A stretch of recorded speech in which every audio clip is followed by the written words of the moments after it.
সুপ্রিয় দর্শক, এই মুহূর্তের সবথেকে বড় খবর।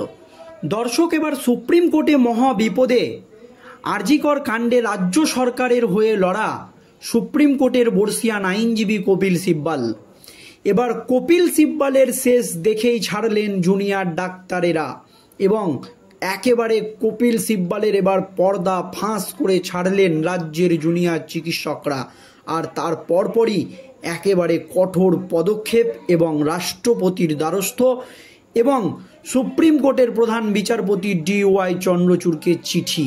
কি হয়েছে এক্স্যাক্টলি দর্শক, আজকের এই প্রতিবেদনে আপনাদেরকে ডিটেলসে জানাবো। খুবই গুরুত্বপূর্ণ প্রতিবেদন, আপনাদের সকলকে শেষ পর্যন্ত দেখার অনুরোধ রইল।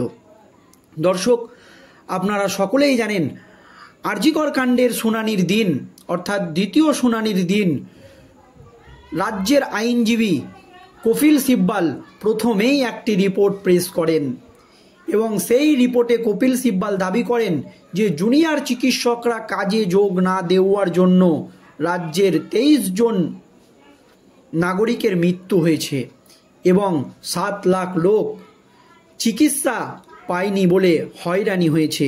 এই দাবি কিন্তু করেছিলেন রাজ্যের আইনজীবী কপিল সিব্বল। আর তার পরপরই ক্ষোভে ফুঁসে উঠেছেন জুনিয়র ডাক্তাররা, কারণ কপিল সিব্বলের এই কথা শুনেই সুপ্রিম কোর্টের প্রধান বিচারপতি DY চন্দ্রচূড় ডাক্তারদেরকে দ্রুত কাজে যোগ দিতে বলেন এবং তারপরেও বলে দেন যদি ডাক্তাররা 5টার মধ্যে কাজে যোগ না দেয় তাহলে কিন্তু তাদের ওপরে যদি রাজ্য সরকার কোনো পদক্ষেপ করে তাহলে কিন্তু সুপ্রিম কোর্ট কোনো ব্যবস্থা নিবে না। এই ডেডলাইন কিন্তু বেঁধে দিয়েছিলেন সুপ্রিম কোর্টের প্রধান বিচারপতি DY চন্দ্রচূড়। আর সুপ্রিম কোর্টের এই রায়ের পর বা সুপ্রিম কোর্টে এই শুনানির পর তাতে কিন্তু একেবারেই সন্তুষ্ট হয়নি জুনিয়র ডাক্তারেরা। কিন্তু কপিল সিব্বল যে মিথ্যা কথা বলেছিলেন তা নিয়ে একেবারে ক্ষোভে ফুঁসে ওঠেন জুনিয়র ডাক্তারেরা। এর পরপরই বড় সড়ো পদক্ষেপ নিয়েছে জুনিয়র ডাক্তারেরা। কি পদক্ষেপ দর্শক দেখুন। সুপ্রিম কোর্টে কপিল সিব্বলের মিথ্যাচার তীব্র প্রতিবাদ করল পশ্চিমবঙ্গের জুনিয়র ডক্টর ফ্রন্ট।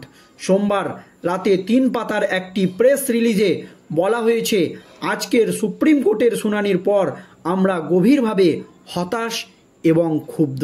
সুপ্রিম কোর্টে প্রধান বিচারপতি DY চন্দ্রচূড় যে রায় দিয়েছে তাতে তারা হতাশ এবং রাজ্য সরকারের বর্ষিয়ান আইনজীবী কপিল সিব্বল যে কথা বলেছে সুপ্রিম কোর্টে তাতে তারা ক্ষুব্ধ। এর পরপরই ডাক্তাররা বলেন, আমরা লক্ষ্য করেছি যে অভয়াকে ভয়ঙ্কর ধর্ষণ ও হত্যার তদন্তের কোনো অগ্রগতি হয়নি যা CBI-এর দ্বারা নেওয়া হয়েছিল।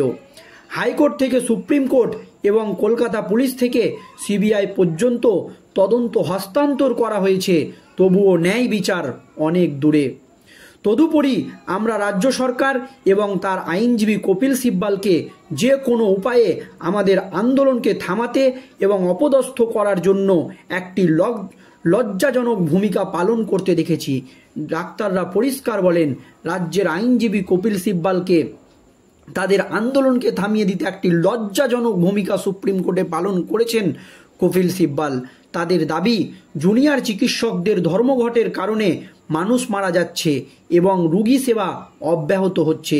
আমরা সবাইকে স্পষ্টভাবে মনে করিয়ে দিতে চাই যে রাজ্যের প্রতিটি মেডিকেল কলেজ রোগীর পরিষেবা চালু আছে। সিনিয়র ডাক্তাররা অক্লান্ত পরিচর্যা দিয়ে যাচ্ছে। আমরা জনসাধারণকে মনে করিয়ে দিতে চাই যে রাজ্যে 245টি সরকারি হাসপাতাল রয়েছে, যার মধ্যে মাত্র 26টি মেডিকেল কলেজ। জুনিয়র চিকিৎসকের সংখ্যা 7,500-এরও কম। পশ্চিমবঙ্গে প্রায় 93,000 নিবন্ধিত ডাক্তার রয়েছে, মাত্র কয়েকটি মেডিকেল কলেজ জুনিয়র চিকিৎসক ধর্মঘটে থাকায় পুরো স্বাস্থ্য ব্যবস্থা কিভাবে ভেঙে পড়ছে বলা যায়। এটি ইঙ্গিত দেয় যে সরকার মিথ্যা মিথ্যা প্রচার করছে এবং সুপ্রিম কোর্টকে বিভ্রান্ত করার চেষ্টা করছে। আমরা বিশ্বাস করি এটি আমাদের আন্দোলনকে কলঙ্কিত করার এবং এর জন্য ব্যাপক জনসমর্থনকে বিভ্রান্ত করার জন্য একটি ঘৃণ সরকারি প্রচেষ্টা। সুপ্রিম কোর্টকে বিভ্রান্ত করার জন্য এই জঘন্য প্রচেষ্টার জন্য আমরা কপিল সিব্বাল এবং স্বাস্থ্যমন্ত্রী সহ স্বাস্থ্য বিভাগের নিন্দা জানাই। পরিষ্কার বলা হয়েছে জুনিয়র ডাক্তারদের তরফে, আমরা সরকার এবং সুপ্রিম কোর্ট উভয়কেই মনে করিয়ে দিতে চাই যে জুনিয়র ডাক্তাররা স্বাস্থ্য ব্যবস্থার মূল স্তম্ভ নয়, তারা শুধুমাত্র প্রশিক্ষার্থী। যদি আমরা সরকারের পরিসংখ্যানকে সত্য বলে মেনে নিই, তবে শুধুমাত্র জুনিয়র ডাক্তারদের ধর্মঘটের কারণে যদি স্বাস্থ্য ব্যবস্থা ভেঙে পড়ে, তবে এটি আসলে সরকারি হাসপাতালের সিনিয়র ডাক্তার, নার্স এবং স্বাস্থ্যসেবা পরিকাঠামোয় তীব্র ঘাটতিকে তুলে ধরে। এর দায় স্বাস্থ্য বিভাগ ও স্বাস্থ্যমন্ত্রী মুখ্যমন্ত্রী মমতা ব্যানার্জি এড়িয়ে যেতে পারে না। আমরা আমাদের আন্দোলনের জন্য বাংলার জনগণের অপ্রতিরোধ্য সমর্থনকে প্রশংসা করি।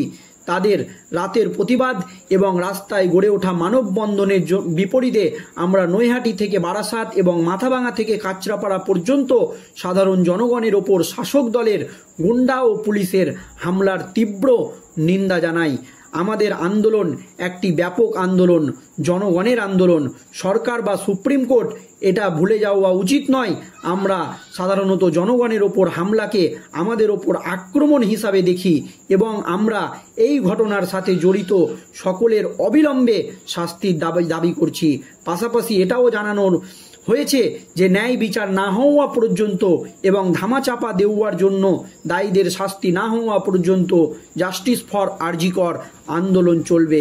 মমতা বন্দ্যোপাধ্যায়কে পদত্যাগ করতে হবে, যথেষ্ট হয়েছে। পশ্চিমবঙ্গ জুনিয়র ডক্টর ফ্রন্টের চিঠিতে এক্সে শেয়ার করেছেন বিজেপি নেতা অমিত মালব্য। তিনি লিখেছেন, পশ্চিমবঙ্গ জুনিয়র ডক্টর ফ্রন্ট 3 পৃষ্ঠার একটি প্রেস নোট জারি করেছে। সুপ্রিম কোর্ট পশ্চিমবঙ্গের কৌশলী কপিল সিব্বালের করা মিথ্যাচারের তীব্র প্রতিক্রিয়া জানানো হয়েছে। আগামীকাল 10ই আগস্ট বিকেলে স্বাস্থ্য ভবনের পদযাত্রার কথা ঘোষণা করেছে রাজ্যের জুনিয়র চিকিৎসকরা। আর কপিল সিব্বালের এই ব্যবহার একেবারেই ক্ষুব্ধ। তার পরপরই তারা রাষ্ট্রপতি এবং সুপ্রিম কোর্টের প্রধান বিচারপতি DY চন্দ্রচূড়ের দ্বারস্থ হয়েছে এবং চিঠি দিয়েছে। কেন চিঠি দিয়েছে? কপিল সিব্বালের এই ব্যবহার রাষ্ট্রপতির কাছে জানানো হয়েছে।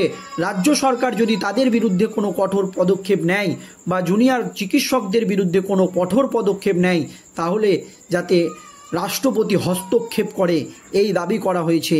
এবং সুপ্রিম কোর্টের প্রধান বিচারপতি DY চন্দ্রচূড়ের কাছে দাবি করা হয়েছে জুনিয়র চিকিৎসকদের এই আন্দোলন যাতে কিছুতেই দমিয়ে না দেওয়া হয়। তাদের এই আন্দোলন সাধারণ মানুষের আন্দোলন, ন্যায়ের আন্দোলন, ন্যায্যর আন্দোলন, তাদের এই অধিকার রয়েছে। দর্শক, এই আবহে এখনও কিন্তু জুনিয়র চিকিৎসকেরা স্বাস্থ্য ভবনের সামনে আন্দোলন চালিয়ে যাচ্ছে। এই নিয়ে আপনাদের মতামত অবশ্যই ভিডিওর কমেন্ট বক্সে জানাবেন। ভিডিওটি শেষ পর্যন্ত ধৈর্য সহকারে দেখার